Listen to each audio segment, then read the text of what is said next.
السلام عليكم ورحمة الله وبركاته. بسم الله الرحمن الرحيم. الحمد لله رب العالمين. الحمد لله الذي يجيبني حين أناديه ويستر علي كل عورة وأنا أعصيه ويعظم النعمة علي فلا أجازيه.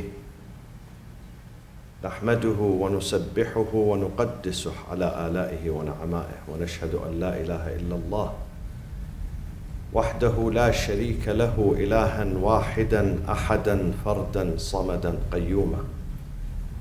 نؤمن له بالربوبية ونقر له بالعبودية.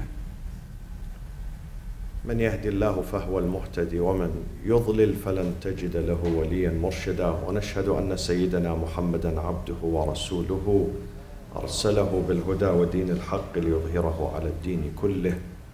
اللهم صل وسلم وبارك وترحم على محمد وآل محمد كأفضل ما صليت وسلمت وباركت وترحمت على إبراهيم وآل إبراهيم في العالمين إنك حميد مجيد. وصل اللهم وسلم على جميع الأنبياء والمرسلين والأوصياء والصديقين وعترة نبيك الطيبين الطاهرين وأصحابه المنتجبين ومن تبعهم بإحسان وإيمان إلى يوم الدين. عباد الله، أوصيكم وأوصي نفسي بتقوى الله ولزوم أمره.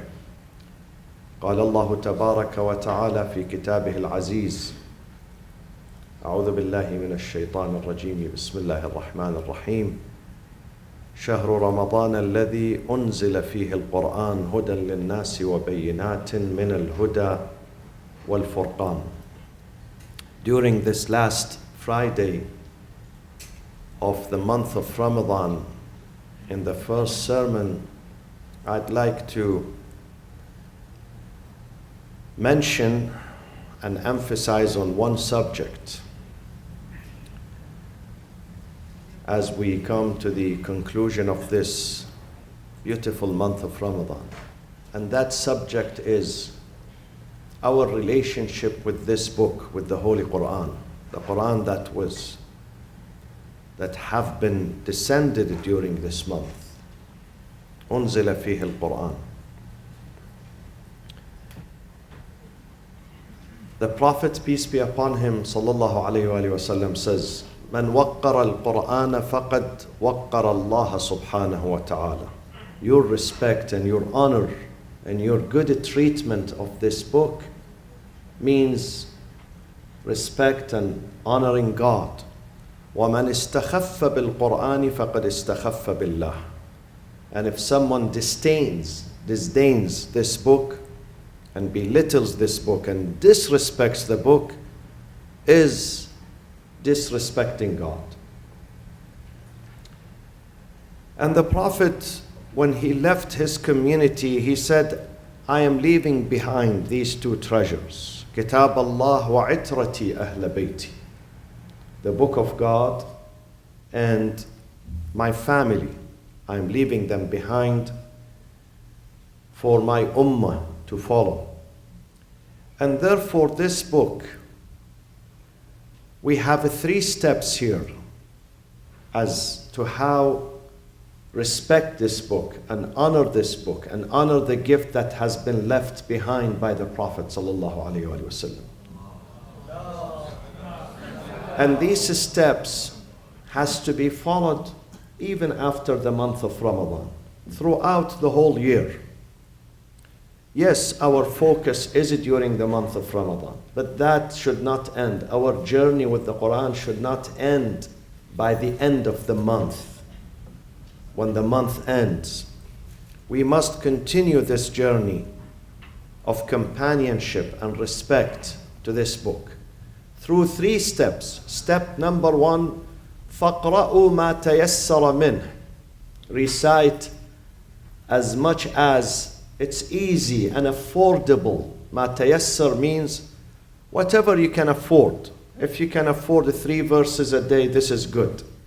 If you can afford 30 verses, that would be better. If you can afford, according to the Prophet, 50 verses minimum per day, that is excellent. فَقْرَأُوا ما تيسر منه. Read this book. Don't put it back on the shelf and say to this book, I'll see you next season, next Ramadan. Keep the book on your desk. خير بيوتكم بيت يقرأ فيه القرآن. The best among your homes is a house where this book is being rehearsed and recited during the days and the nights. خير بيوتكم. A bayt, the house that the inhabitants of that house, the children, the parents of that house, recite the Quran. That house is going to attract the angels. And we hear exactly the opposite about songs and music. The house that plays regularly songs and music is going to attract the Satans, according to the hadith. So the choice is yours. Do you want your house to be frequented by angels or by Satans? You have the key. You determine what sort of guest you have in your house. So the recitation of the Quran, فَقْرَأُوا مَا تَيَسَّرَ مِنْهُ. And then after that, God says, this is very amazing. فَقْرَأُوا مَا تَيَسَّرَ مِنْهُ وَأَقِيمُوا الصَّلَاةَ وَآتُوا الزَّكَاةَ. The recitation of the Quran comes before the prayers and almsgiving. Why? Because Quran is the inspiration. If I don't understand what God is telling me, my prayers is going to be meaningless, fruitless. Quran is the source of empowerment, source of encouragement, source of inspiration. فَقْرَأُوا مَا تَيَسَّرَ مِنْهُ. Remember this verse after the month of Ramadan. We are busy, we are running. And the time, our life will come to a conclusion one day. What is better than investing our days and our nights in the main source of inspiration? This is number one. فَقْرَأُوا مَا تَيَسَّرَ مِنْهُ. Number two, تَدَبُّرْ. أَفَلَا يَتَدَبَّرُونَ الْقُرْآنَ. Don't they reflect and ponder on this recitation? Sometimes we read, but we don't understand the meaning. Most of the Muslims, they do read, but they don't understand the meaning, including Arabs. They read the Quran, but they don't understand the meaning. If you ask them, what is the meaning of this term? He says, I don't know. I memorize, but I don't know the meaning. لا خير في قراءة ليس فيها تدبر. As the narration says, there is no value. La khair means no value, no result. In a recitation that lacks concentration and reflection and understanding. We read the Quran to understand it. Can we read a story and we don't understand it? Do you go to a movie theater and you watch a movie for 3 hours, then you don't understand the meaning of that movie? You don't do that. You don't do that. So we don't do this with the Holy Book. We read it, rather reading one line and understanding it better than reading 10 lines without understanding. Reading one line with understanding better than reading one page with no understanding. Tadabbur al-Quran. Reflect. Take your time. Take your time. There are dictionaries. Nowadays, in the past, you had to bring a library to America to ship books. Today you have Google. Google with you, and it's available, and you can ask about the meaning. You don't have even to call a scholar. Your phones, alhamdulillah, are with you. Today I forgot my phone at home, alhamdulillah. So reflect and understand the meaning of this verse. That is the second step. Recitation and reflection, the second. The third is implementation, تطبيق القرآن. Practicing this book. This book is a blueprint for our happiness. This book speaks about marriage, speaks about divorce, speaks about raising children, speaks about treating your parents, speaks about neighbors, speaks about business, speaks about school, speaks about work, speaks about relationships, speaks about Muslims and non-Muslims. We have to practice it. One of the verses that many men, especially men, have to practice in this book is in Surah Al-Baqarah, in chapter 2, verse 231. You know how many times I receive phone calls from women in America, from outside America, asking for divorce. I say, but in the divorce we need both the husband and the wife. The same thing with marriage. In the marriage you need the consent of both parties. You can't do marriage if only the husband wants to marry her. He has to bring his wife too. The same with divorce. It has to be mutual, with a mutual agreement, mutual consent. But she tells me he disappeared. I know nothing about him. Or he's in town, but he doesn't want to divorce. The religious divorce, he doesn't want to divorce. I read this verse in the Qur'an. This verse has to be practiced. God says in Surah Al-Baqarah, وَإِذَا طَلَّقْتُمُ النِّسَاءَ, if you intend to divorce your partners, فَبَلَغْنَ أَجَلَهُنَّ, the time of divorce arrives, فَأَمْسِكُوهُنَّ بِمَعْرُوفٍ أَوْ سَرِّحُوهُنَّ بِمَعْرُوفٍ. Either retain them, keep them. If you change your mind and you want to keep them, then keep them بِمَعْرُوف, with kindness, with goodness, with respect. And it has to be mutual, of course. The respect should be mutual between the husband and the wife. Or if you don't, if you decide this is not good for me, I am tired of this partner, whether he's a husband or she's a wife, then وَفَارِقُوهُنَّ أَوْ سَرِّحُوهُنَّ بِمَعْرُوفٍ. Release them also with goodness.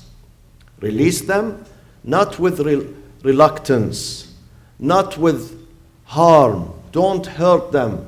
وَلَا تُمْسِكُوهُنَّ. وَلَا تُمْسِكُوهُنَّ. Do not retain them. Do not decline to give them their religious divorce. Don't decline or resist or refuse to give them their religious divorce. ضِرَارًا. So you would hurt them, inflict hurt and damage on them. ضِرَارًا لِتَقْتَدُوا. وَمَنْ يَفْعَلْ ذَلِكَ فَقَدْ ظَلَمَ نَفْسَهُ. If you do this to your wife, you are not only hurting your wife, you are hurting your family, your children, yourself too. God says either you continue your marriage with respect. If there is no respect, you are yelling at each other every day, turning your family into hell, then go in different ways. And when you go in different ways, have a good agreement, honorable agreement, that we are not fit, our characters are different, we can't live in peace, then we have to leave each other. But when we leave each other, we don't intend to hurt each other. Because you are a human being and I am a human being. And we have family involved, we have children involved. فَأَمْسِكُوهُنَّ بِمَعْرُوفٍ أَوْ سَرِّحُوهُنَّ. In another verse, فَارِقُوهُنَّ. بِمَعْرُوف, both.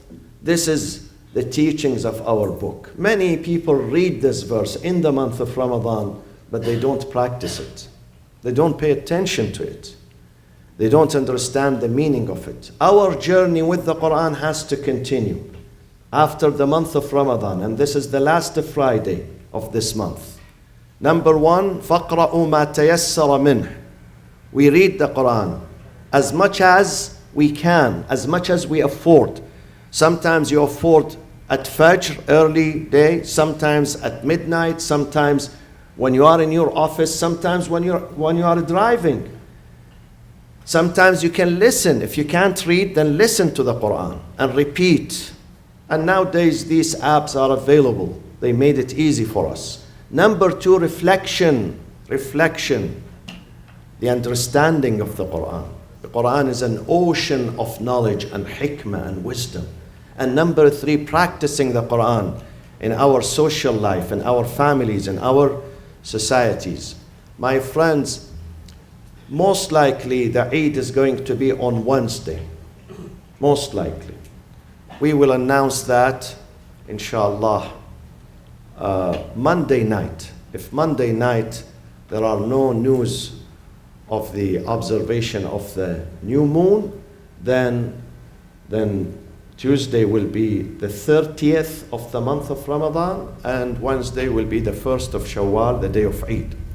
We open the doors here at 7 a.m. We begin the takbirat at 7:15 and the salat at 7:30 sharp, and by 8:10 we say bye to you, inshallah. Go back to your families and your businesses and your life, because we have here people are working and we don't want to disturb them. And then we have plenty of parking there, inshallah, against the wall of the airport. Plenty of parking at the back. So we park there to respect the neighbors and the community we live in. Zakatul Fitr. Zakatul Fitr is $15 per person. $15 per person. You pay it either before the Salatul Eid, or after the Salat, inshallah. Bismillah ar-Rahman ar-Rahim. وَالْعَصْرِ إِنَّ الْإِنسَانَ لَفِي خُسْرٍ إِلَّا الَّذِينَ آمَنُوا وَعَمِلُوا الصَّالِحَاتِ وتواصوا بالحق وتواصوا بالصبر وصلى الله وسلم على سيدنا محمد وأهل بيته الطيبين الطاهرين.